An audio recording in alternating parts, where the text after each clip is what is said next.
भारत एक लोकतांत्रिक देश और कहते हैं लोकतंत्र तभी मजबूत होता है जब विपक्ष जो है सत्ता पक्ष से सवाल उठाए। और इस समय विपक्ष चाहे सोशल मीडिया हो, चाहे सड़क हो, चाहे संसद हो, हर तरह से सवाल केंद्र सरकार पर उठा रहा है और लगातार जो है कई मुद्दों पर केंद्र सरकार को कटघरे में रखने का काम कर रहा है। मेरे साथ भाजपा के वरिष्ठ नेता व पूर्व मंत्री श्यामलाल जी हैं, इनसे जानने की कोशिश करेंगे किस प्रकार बचाव के लिए आगे आते हैं, क्योंकि लगातार विपक्ष चाहे ट्विटर हो या फिर हैशटैग हो, हर एक तरीके से महंगाई का मुद्दा हो, बेरोजगारी का मुद्दा हो, सब पर जो है केंद्र सरकार को घेर रहा है। और जिस तरह से आप जानते हैं कि जम्मू कश्मीर अभी राज्य नहीं रहा है, जम्मू कश्मीर केंद्र शासित प्रदेश का दर्जा पा चुका है, तो केंद्र के लिए बड़ी जिम्मेदारी है कि जम्मू कश्मीर को विकास की राह पर लेकर जाना और किस प्रकार विकास की राह पर लेकर जा रहे हैं। श्यामलाल जी हमारे साथ है। सर, सबसे पहले विपक्ष ने एक बार फिर से हमलावर होते हुए सड़क से लेकर संसद तक आपको घेरने की कोशिश की है। कह रहे हैं कि जो आमदनी है वो 98 है, लेकिन खर्चा जो है आपके कार्यकाल में रुपया हो रहा है। देखिए, सबसे बड़ी बात तो ये है कि कम से कम बड़ी देर के बाद विपक्ष जो है वो जागा तो है। और किसी भी हेल्दी डेमोक्रेसी के लिए, प्रजातंत्र के लिए, लोकतंत्र के लिए विपक्ष का होना बहुत ज़रूरी है। आप देख रहे थे कि पिछले कुछ अरसे से और इवन बहुत ही जो इस समय नेशनल लेवल की पार्टी है, 135 साल का इतिहास है, उसके नेताओं ने भी आपने इस बात की जानकारी है मीडिया को सबको कि G23 ने यहाँ आके 6 बड़े लीडरों ने ये कहा था कि हम विपक्ष की भूमिका नहीं निभा रहे हैं। तो मुझे लगता है कि ये लोकतंत्र के लिए अच्छी बात है। और जहाँ भी हमेशा कोई भी सरकार हो, विपक्ष अगर सशक्त हो तो वो उनको आंटो रखता है।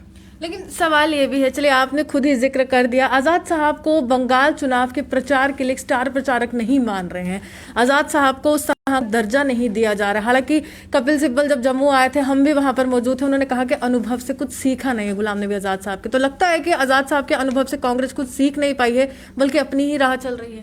देखिए, इस बात का उचित जवाब तो कांग्रेस ही दे सकती है, ये उनका अंदरूनी मामला है। और 45 साल से ज़्यादा जो हैं वो गुलाम नबी आज़ाद जी ने कांग्रेस को दिए हैं, लेकिन उसके बावजूद भी कांग्रेस क्यों कमज़ोर हुई? बहुत ही अनुभवी नेता थे सारे, लेकिन कांग्रेस जो है वो श्रिंक क्यों होगी? जो इस मुल्क के विपक्ष के लिए भी बहुत बड़ी एक मुझे लगता है कि चिंतन का विषय है। तो मुझे नहीं लगता है कि इस बात का मैं उचित जवाब दे सकता हूं।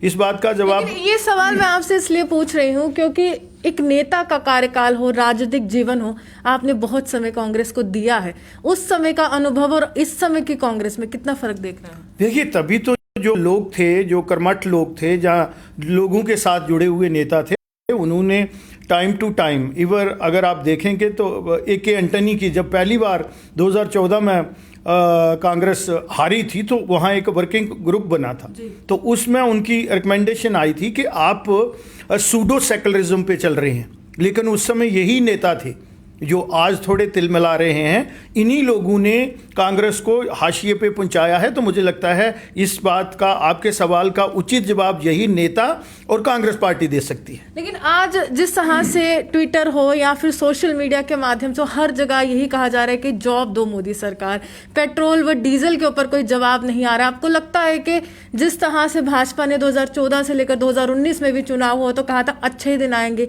इस प्रकार के अच्छे दिनों का वादा किया था?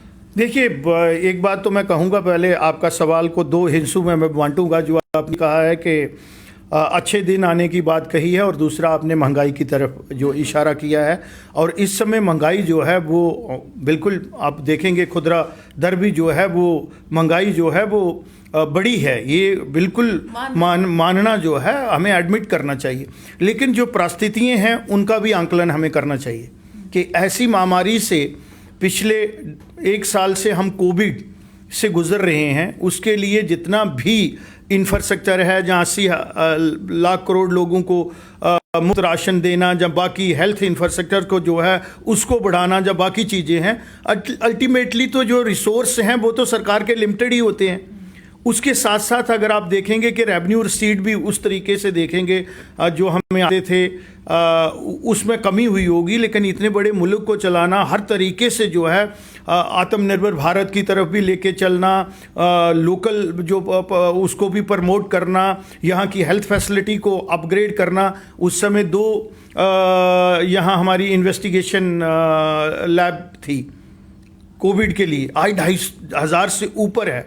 फिर यहाँ पे हमारे साइंटिस्ट और भारत के जो प्रधानमंत्री हैं और उनकी सरकार ने अपनी वैक्सीन तैयार करना और फिर दूसरे मुल्कों को भी देना। मुझे लगता है कि महंगाई की तरफ जो है वो सरकार सचेत है और हम भी टाइम टू टाइम जो है इन पे चर्चा करते रहते हैं, लेकिन सिचुएशन भी एक ऐसी है कि मुझे लगता है कि थोड़ा हमें इसके लिए जो है ये सारे जो महंगाई है उसका आंकलन करके तो एक स्टेबल इसको करना पड़ेगा, प्राइस एक्सेलेशन को, चाहे वो POL पेट्रोल की हो, वो तो इंटरनेशनल मार्केट के साथ होती है, लेकिन कुछ लोग किंतु परंतु करते हैं, एक्साइज ड्यूटी इतनी ली जा रही है, बैट इतना लिया जा रहा है, तो उससे क्या होता है कि अगर बैट लिया जाता है तो उससे 12% से ज़्यादा तो जो है वो स्टेट्स को दिया जाता है। इस तरह से कुछ स्टेट के भी टैक्सेस जो हैं उस पर लगे हुए हैं। तो इन तमाम सरकारों को मुझे लगता है कि इसका संज्ञान लेना चाहिए, वो चाहे स्टेट की सरकारें हों, लेकिन उनको भी पता है कि हमारे लिमिटेड सोर्सेज हैं और इस किस्म की सिचुएशन को हम डील कर रहे हैं जिसका किसी ने कभी ये प्रेडिक्शन भी नहीं की होगी कि ये कोविड महामारी। और बड़े बड़े आपने देखा कि जिनकी 25-25 ट्रिलियन की वेल्थ है, इकॉनमी है, वो मुल्क जो हैं वो धाराशायी हो गए हैं। तो महंगाई की भी बात, कहीं ना कहीं जिस तरह से प्रधानमंत्री का जिक्र करूं या फिर भाजपा के नेताओं का जिक्र, लगातार आत्मनिर्भर भारत की बात की जा रही थी। आज जनता ये सवाल पूछ रही है कि आत्मनिर्भरता तो आम नागरिक की आत्मनिर्भरता के साथ आती है। देश तभी सशक्त बनता है जब आम नागरिक बन रहा है। कहीं ना कहीं आप हर एक चीज में टैक्स ले रहे हैं। इंफ्रास्ट्रक्चर की आप लोग बात करते हैं कि हम इंफ्रास्ट्रक्चर दे रहे हैं, हेल्थ फैसिलिटी दे रहे हैं, भारत जो है आयात भी कर रहा है, निर्यात भी कर रहा है दवाई की, लेकिन यहाँ पर आम आदमी कह रहा है कि हम तो हर चीज का टैक्स दे रहे हैं, आप हमारे पैसों से ही हमें ही लूट रहे हैं और उसके बाद करके आत्मनिर्भर भारत हो रहा है। इसको मैं लूट नहीं कहूँगा, loot is a not appropriate word for we people. But मैं ये कहूँगा कि आप कह रहे हैं अभी आत्मनिर्भर भारत की बात की, जम्मू कश्मीर स्टेट की बात करूँगा, मैं मुल्क की बात नहीं करूँगा। यहाँ पे एक ऐसी स्कीम लॉन्च हुई है जो कहीं भी बड़े डेवलपिंग जो हमारे स्टेट हैं, आयुष्मान भारत, 100% हेल्थ प्रोटेक्शन देना, हेल्थ केयर देना और 5 लाख से जो तक ट्रीटमेंट है वो किसी, तो ये कहाँ से आ रहे हैं ये पैसे, किसने ये जो है एक्सपेंडिचर जो है वो बियर करना है। इसी तरीके से मैं कह रहा हूँ कि सीनियर सिटीजन, जहाँ हमारे जो फ्रंट वॉरियर थे कोविड को, उनको फ्री वैक्सीन देनी, आप देख रहे हैं कि उसकी कास्ट क्या है।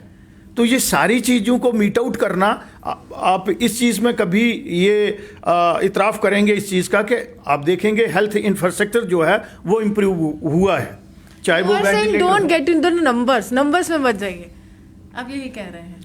देखिए, आपने सवाल में किया था कि नौजवान जी कह रहे हैं कि रोज़गार दो, किसान भी अपना जो प्रोड्यूस है उसकी उचित दाम मांग रहा है, तो उसके लिए सरकार जो है वो कार्यशील है और वो कर भी रही है। एम्प्लॉयमेंट की जब जहाँ बात करते हैं, और खुसूसन तौर पर मैं अपनी स्टेट की बात करूँगा, यहाँ पीछे 4-5 साल जो है वो रिक्रूटमेंट प्रोसेस जो है वो स्लो रहा है। मानते हैं, मैं मानता हूँ। भाजपा के पहले ऐसे नेता हैं सर जो हर एक बात मान रहे हैं, लेकिन लगातार यहाँ पर जिन भी नेताओं से बात की जाएगी वो हर एक बात का जवाब कोरोना काल को दे। अच्छी बात है कि एक नेता होने के नाते आप मान रहे हैं कि चलिए स्लो है प्रोसेस, जो एडमिटेड फैक्ट है, नजर आ रहा है। आप देखेंगे पिछले 5 साल में अगर हम देखेंगे कि कितना रिक्रूटमेंट प्रोसेस हुआ, उसमें आप 2 साल जो हैं, 1.5 साल जो है ये भी लगा लीजिए, कोरोना का भी लगाइए, और उसके बाद जो यहाँ पे 370 और 35 के यहाँ तमाम जो कानून थे, हमारे लॉज थे, स्टेट लॉ थे, आपको पता है स्टेट कॉन्स्टिट्यूशन था, उनमें परिवर्तन भी होना था। इंडियन लॉज जो हैं, हिंदुस्तान के जो कानून हैं वो यहाँ पे एक्सटेंड होने थे। तो अब आप देख रहे हैं पब्लिक सर्विस कमीशन भी इन प्लेस है और रोज़ पोस्टें निकल रही हैं, और आप देख भी रहे हैं कि रिक्रूटमेंट प्रोसेस भी कितना फास्ट चल रहा है। इसी तरीके से सर्विस सिलेक्शन बोर्ड जो है उसकी रिक्रूटमेंट भी हो रही है, पुलिस की भर्ती हो रही है, सेंट्रल फोर्सेस की भर्ती हो रही है, CISF हो, BSF हो, होता है। हर आदमी को एक्सपेक्टेशन और एस्पिरेंट बहुत ज़्यादा है। बॉर्डर की बटालियन की भी हो रही है, आर्मर्ड की भी हो रही है। तो अब आप देख रहे हैं कि सिस्टम इन प्लेस आ गया है, इंस्टीट्यूशन इन प्लेस हो गए हैं और उसको एक्सपीडाइट किया जा रहा है। 70,000 जो यहाँ पे वेकेंट पोस्ट है फर्स्ट फेज में पहले उसको भरा जाएगा। और आप देख रहे हैं कि कितनी कितनी बड़ी रिक्रूटमेंट है। और फिर सबसे बड़ी बात जो है, इस चीज़ को भी आप एडमिट करेंगे कि ट्रांसपेरेंट मैनर से हो रहा है। जितनी भी लिस्टें निकली हैं JNK बैंक को छोड़ के, वो भी क्वैश की थी, लेकिन बाकी आप देख रहे हैं जो भी रिक्रूटमेंट हो रही है, चाहे वो पुलिस की हो, चाहे वो अकाउंट असिस्टेंट की हो, चाहे अभी सर्विस सिलेक्शन में उन्होंने 8,600 समथिंग पोस्ट के लिए लिया और 4.5 लाख 4,26,000 बच्चा जो है वो रिटन टेस्ट में अपीयर हुआ। कहीं ये नहीं आता जो पहले चलता था कि यहाँ जनाब हमारी मेरिट को एलिमिनेट किया गया है। तो ये सारा प्रोसेस, पारदर्शिता आई है आपके कार्यकाल में, पूरी तरह से ट्रांसपेरेंट मैनर में हर चीज चल रही है। रिक्रूटमेंट में देखेंगे आप, ट्रांसफर यहाँ इंडस्ट्री बनी हुई थी, तो नए गवर्नर महोदय आए, उन्होंने ट्रांसफर को जो है एक पॉलिसी बनाई कि अप्रैल के महीने में ट्रांसफरें होंगी। तो आप देख रहे हैं ऑनलाइन सारी चीज़ें हो रही हैं, लेकिन ओवरनाइट नहीं हो जाता। मैं इस सरकार में भी हिस्सा रहा हूं, मुझे पता है कि यहाँ का निज़ाम जो है वो टोटल बिगड़ा हुआ था। एक सेक्शन जो थी वो यहाँ पे डोमिनेट करती थी और एक रीजन जो है वो डोमिनेट करता था। आज उससे हम आस्ता आस्ता, और वहाँ ट्रांसपेरेंसी नहीं थी, वहाँ मैरिट को एलिमिनेट किया जाता था। विदाउट PSC भी डायरेक्ट अपॉइंटमेंटें होती थी। और कौन लोग करते थे? मैं जम्मू की बात नहीं कर रहा हूँ, कश्मीर की बात कर रहा हूँ, और मैं फैक्ट और फिगर्स पे बात करता हूँ। तो वो इन लोगों ने इतना दलदल बना दिया था, उससे बाहर आते और उसको ड्रेन करते और ड्राई सिचुएशन में जाते थोड़ा टाइम लगता है।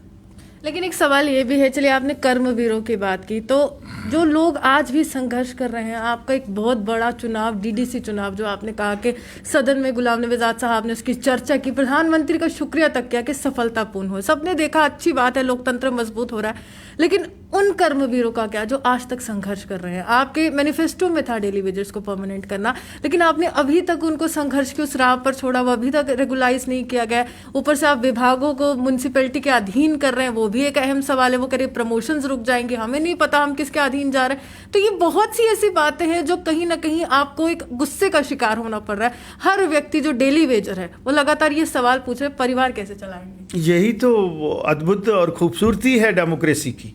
अगर हमें लोग हार डालते हैं तो उनका पूरा हक बनता है कि हमें पूछें भी। यही तो डेमोक्रेसी है ना हिंदुस्तान की, यही तो खूबसूरती है। आपने दोनों जो सवाल मुझे पूछे हैं, लेकिन दोनों मिक्स कर दिए, ये बहुत ही इंपॉर्टेंट और वाइटल कंपोनेंट मैं मानता हूँ। पहले तो आपने बोला कि यहाँ 3 टियर सिस्टम जो DDC का है, 73 अमेंडमेंट की आप बात कर रहे हैं जो 1989 में हुई, और ये जो यहाँ की ओरिजिनल पार्टियाँ थी और जिसमें कांग्रेस पार्टी भी शुमार थी, जिसमें मैं भी था, वो 30 साल हम यहाँ पे power to the people grass root level के इंस्टीट्यूशन जो हैं 73 और 74 अमेंडमेंट जो है power to the people, local self government जो है वो हम लोगों को नहीं दे सके।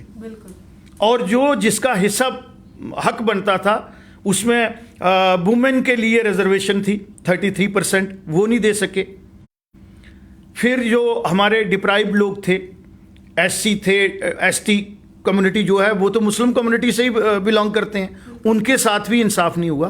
तो देर आए दुरुस्त आए, और मोदी जी ने इन चीज़ों पे फ्रंट फुट पे आके जो है वो खेला, और अब 3 टियर सिस्टम इन प्लेस हो गया।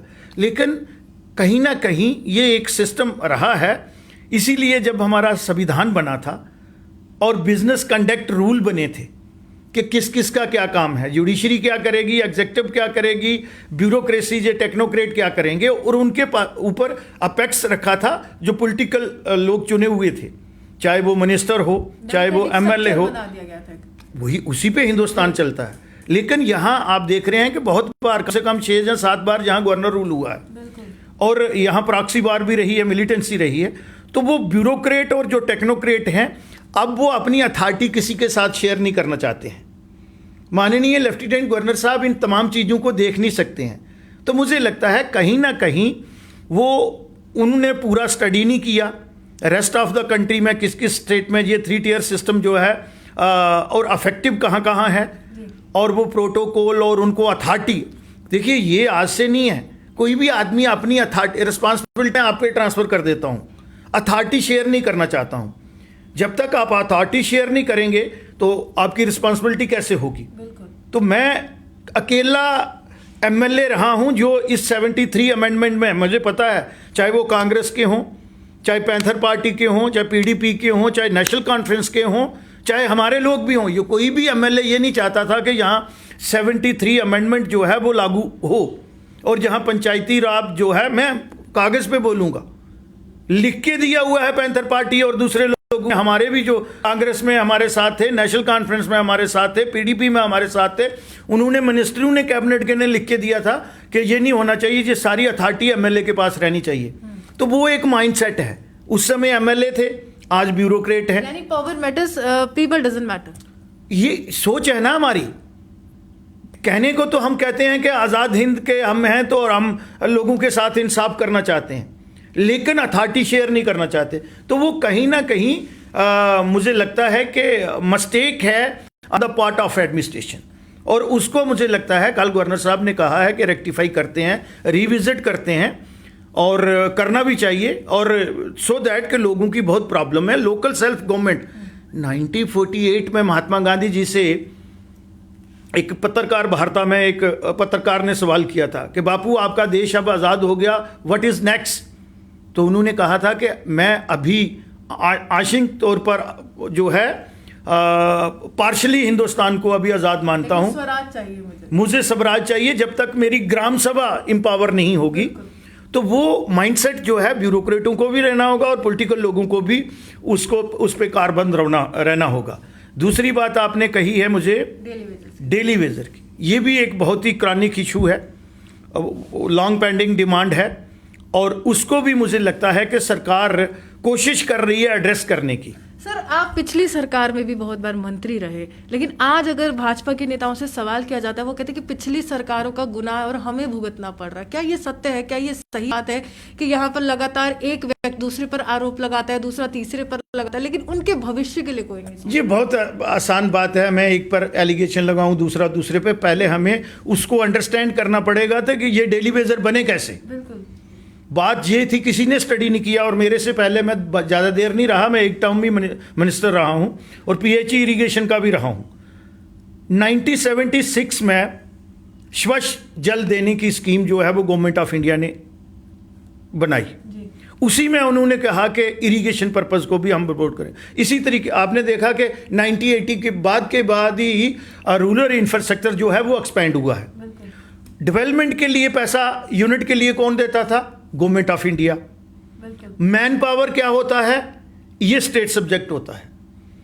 किसी चीफ इंजीनियर ने, किसी कमिश्नर सेक्रेटरी ने, किसी मंत्री ने मैन पावर का कंपोनेंट ही नहीं रखा। जितने भी यूनिट बने, जैसे कोई स्कूल बनता है तो उसके लिए पहले मैन पावर जो है वो उसका प्रबंध किया जाता है।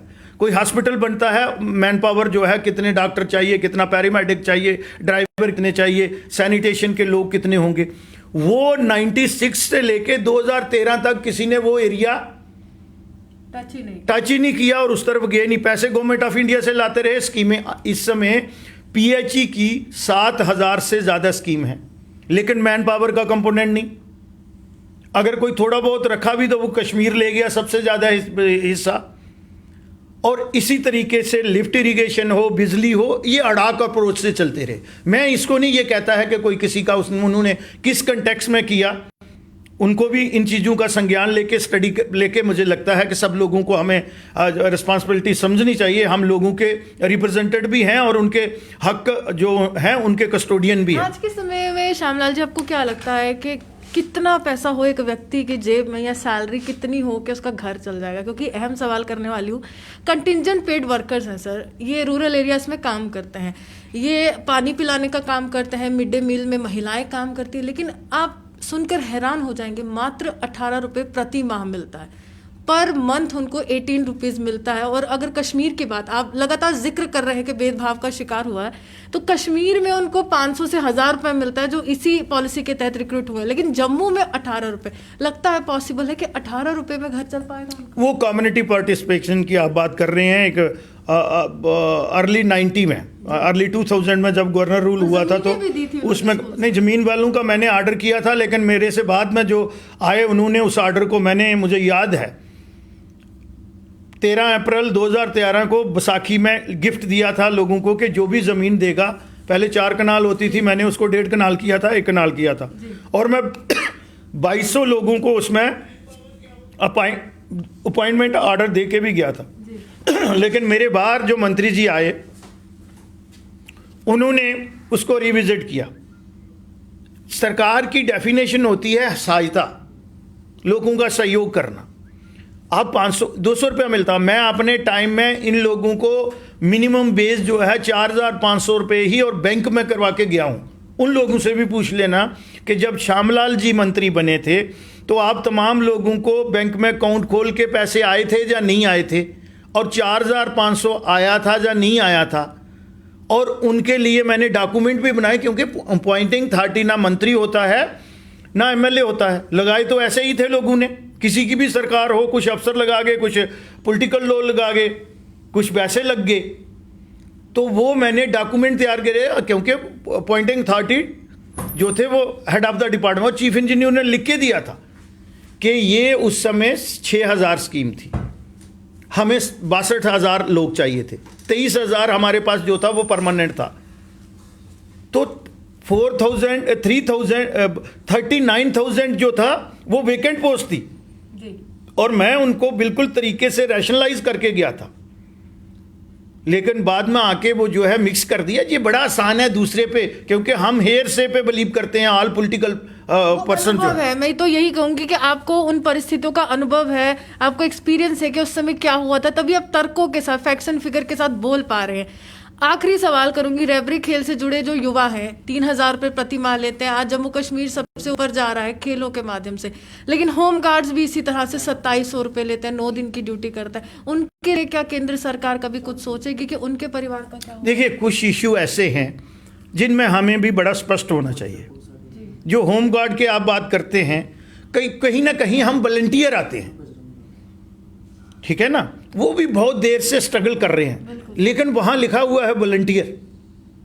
और जो कॉन्ट्रैक्ट बेस पे आते हैं, जैसे रेफरी गेल की ही आप बात कर रहे हैं, हाईली क्वालिफाइड बच्चे हैं वो। उस समय क्या पॉलिसी बनाई है, जैसे एवरेज रात में बनाई थी हमने, लेकिन उसमें बड़ा कैटेगरिकली स्पेसिफिक लिखा है कि आपको वेजेस इतनी मिलेगी। तो they are purely on contract basis. तो इसलिए ये सारी चीज़ें मिशन होते हैं, गवर्नमेंट ऑफ इंडिया की तरफ से स्कीम आती हैं, जैसे आंगनबाड़ी आई हुई है। उसके बाद क्या होता है, यहाँ भी एक हमारे health and family welfare department होता था, जिसको 2211 हेड कहते हैं। तो बड़े मुश्किल से मैंने अपने टाइम में आके 25 साल हो गया, गवर्नमेंट ऑफ इंडिया की 10 साल की स्कीम थी, उसके बाद उसको स्टेट ने ओन करना था। यही जो है वो वैक्यूम और गैप रह गए हैं, स्टेट ने ओन नहीं किया क्योंकि हमारे अपने रिसोर्स नहीं थे। एम्प्लॉयमेंट रेशो होती है एक ऑल इंडिया लेवल पे भी, एम्प्लॉयमेंट रूल है, 2% से ज़्यादा आपके एम्प्लॉय नहीं होने चाहिए स्टेट में ओवरऑल पॉपुलेशन के। और फिर आपने जो वेजेस उनकी है या पर्क उनकी है, तनख्वाह जो है वो अपने रेवेन्यू सीट से देनी है। तो JNK स्टेट को हमने डिपेंडेंट बना के रखा। यहाँ के जो हमारे सोर्स थे उनको एक्सप्लोर नहीं किया, अपनी इनकम जनरेशन को नहीं बढ़ाया, सिर्फ फॉरेस्ट को काट के बेचते रहे, अब वो भी नहीं रहे। हाइड्रोलिक की तरफ हम नहीं गए, बिजली आज तक हम जो है रिच सोर्सेज हैं। तो ये बहुत सी बातें हैं जो पीछे हो गई, तो अब पीछे ताई बचा रही है, आगे की सुध लेनी पड़ेगी। तो मुझे लगता है कि उस तरफ चलना पड़ेगा। चलिए आखिरी में, अच्छे दिन आएंगे ना जम्मू कश्मीर के, क्या लगता क्या है? चलिए, चुनावी सरगर्मियां 5 जगह पर चल रही हैं और लगातार जहां पर भी देखा जाए तो नजरें बंगाल पर टिकी हैं, लेकिन जम्मू कश्मीर के अच्छे दिन आएंगे? आपको लगता नहीं है क्या? क्या लगता है भविष्य में क्या होगा? भविष्य में जहां सबसे पहले तो ये है कि डेमोक्रेसी जो है वो पूरी तरह से पर्कुलेट होगी, जिस तरह से 3 टियर सिस्टम को मैं कह रहा हूं। अब जो हमारी लोकल बॉडीज हैं, जो लोकल सेल्फ गवर्नमेंट की डेफिनेशन है, वो उनके साथ अथॉरिटी शेयर की जाएगी और उनकी रिस्पांसिबिलिटी भी बढ़ेगी। जैसे सारे फंड्स जो हैं अब पंचायत में जा रहे हैं, सरपंच जो है, जो काम MLA और MP करते थे वो सरपंच और पंच कर रहे हैं। इसी तरीके से म्यूनसिपलिटी जो है वो कर रही हैं, इसी तरीके से हमारी कॉरपोरेशन है वो काम करेगी। एक सेंस ऑफ रिस्पांसिबिलिटी बढ़ेगी, जब हम अथॉरिटी देंगे तो सेंस ऑफ रिस्पांसिबिलिटी भी बढ़ेगी टूवर्ड पीपल। तो इसी तरीके से सबसे बड़ा जो मुझे थोड़ा सा एरिया लगता है वो अनएम्प्लॉयमेंट का है, क्योंकि यहाँ इतनी जल्दी प्राइवेट सेक्टर जो है वो प्रमोट नहीं होगा।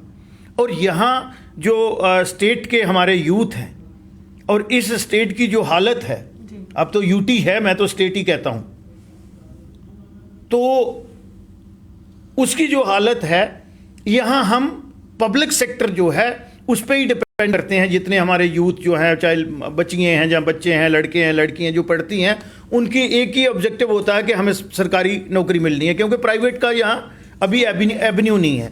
तो वो एक एरिया है, उसको गवर्नमेंट किस तरह से अंडरस्टैंड करती है, उसको किस तरह से लेती है और उस पर किस तरह से काम करती है। बाकी आप देखेंगे एक तो डेवलपमेंट जो है वो यहाँ पे यकसा होगी, ये नहीं होगा जो पार्शलिटी होती थी, डिस्क्रिमिनेशन जो है वो जम्मू के साथ जो भेदभाव होता था वो नहीं होगा। और फिर जो आप लोगों की बहुत पुरानी मांग थी डिलिमिटेशन की, जो बहुत ही इंपॉर्टेंट मुद्दा है कि हम पॉलिटिकली एम्पावर जम्मू कैसे होगा, तो वो भी आपके सामने जो है वो आ जाएगा। और भारतीय जनता पार्टी उस पर काम कर रही है और सरकार भी उस पर काम कर रही है। डिलिमिटेशन के बाद मुख्यमंत्री भाजपा का होगा, ये तो लोगों ने बनाना है। मैं कहूं कि भारतीय जनता पार्टी तो ये होगा, लेकिन मुझे लगता है लोगों की सोच है। आज भी भारतीय जनता पार्टी जो है ये सारे लोग 10 पार्टियां खड़ी हो गई इकट्ठे, उसके बाद भी सिंगल लार्जेस्ट पार्टी जो है भाजपा बनी है। कहीं कहीं लोगों में थोड़ा गुस्सा था, वो मेरे प्रति हो सकता है या दूसरे प्रति, तब तक मुझे लगता है वो गुस्सा भी जो है अब हमारा संगठन जो है उस तरफ काम कर रहा है। जो गैप थे उनको आइडेंटिफाई करके हम उस पर काम कर रहे हैं। जो लोगों की दुख तकलीफ है उसमें हमने कहा है, चाहे वो बीडीसी हो, चाहे डीडीसी हो, चाहे हमारी पंचायतें हों, वो लोगों के सेवादार बन के, सेवक बन के काम करें। और गवर्नमेंट ऑफ इंडिया जो है वो लिबरल फंडिंग करेंगी। अब आप देखेंगे जो बजट आने वाला है 2-3 दिन में आपका जम्मू कश्मीर का बजट आ जाएगा। लेकिन मैंने फिर वहीं फोकस रखूंगा कि यहाँ रिक्रूटमेंट ड्राइव जो है, चाहे वो सेंट्रल फोर्सेज हो, चाहे जम्मू कश्मीर में भी जो है, ये हम कहेंगे नहीं जी आपकी रेशो। मैंने 2-3 बार ऑनरेबल लेफ्टिनेंट गवर्नर साहब को सुना है प्रोग्राम में कि बिहार की पॉपुलेशन 11 करोड़ है, वहाँ 2 लाख एम्प्लाई है, और जम्मू कश्मीर की अगर 2001 की सेंसस देखेंगे तो 1 करोड़ है, तो यहाँ 6.5 लाख है। तो मैं आपके माध्यम से माननीय लेफ्टिनेंट गवर्नर साहब के विनम्र बेनती करना चाहता हूँ कि वो बिहार है, ये जम्मू कश्मीर है, क्योंकि यहाँ लैंड होल्डिंग भी बहुत कम है। अगर टेरेन देखेंगे, कल्टीवेशन वाली लैंड अगर आप देखेंगे तो बहुत से पैरामीटर होते हैं, लेकिन जब कानून बनते हैं तो वो कहीं ना कहीं दिल्ली, हरियाणा, पंजाब और जो स्टेटें समतल स्टेटें हैं, जहाँ फर्टाइल स्टेटें हैं, उनको देख के, दैट इज़ वाई जो हिली टेरेन स्टेट हैं, चाहे वो नॉर्थ ईस्ट की स्टेट हो, चाहे हिमाचल स्टेट हो, चाहे उत्तराखंड हो, चाहे जम्मू कश्मीर हो, इनकी पॉलिसीज़ को रिविजिट किया जाता है। और जब हम सरकार में थे करवाते थे, इन स्टेट के लिए अलग कानून बनते थे। तो इसलिए ये हम कहेंगे एक ही यार्डस्टिक के पूरे हिंदुस्तान की स्टेटों को नापा जाएगा, मैं उसमें इत्तेफाक नहीं रखता हूँ। चलिए, शुक्रिया। साफ तौर पर बहुत बेबाकी से अपनी राय रखी और जनता से जुड़े मुद्दों का जवाब भी दिया। संसाधन बहुत है, हमारे पास रिसोर्सेज बहुत है, लेकिन उपयोग नहीं कर सकते, यानी यूज नहीं कर सकते। लगातार अगर मैं कहूँ इसी तरह से सवाल जनता भी उठाती आई है। पब्लिक सेक्टर तो है, लेकिन प्राइवेट सेक्टर में भी कहीं ना कहीं अब यहाँ पर देखना होगा किस प्रकार नौकरियां जो है यहाँ पर निकलती हैं। आप यूं ही बने रहिए हमारे साथ, देखते रहिए द न्यूज़ नाउ। जम्मू से रूहानी की रिपोर्ट।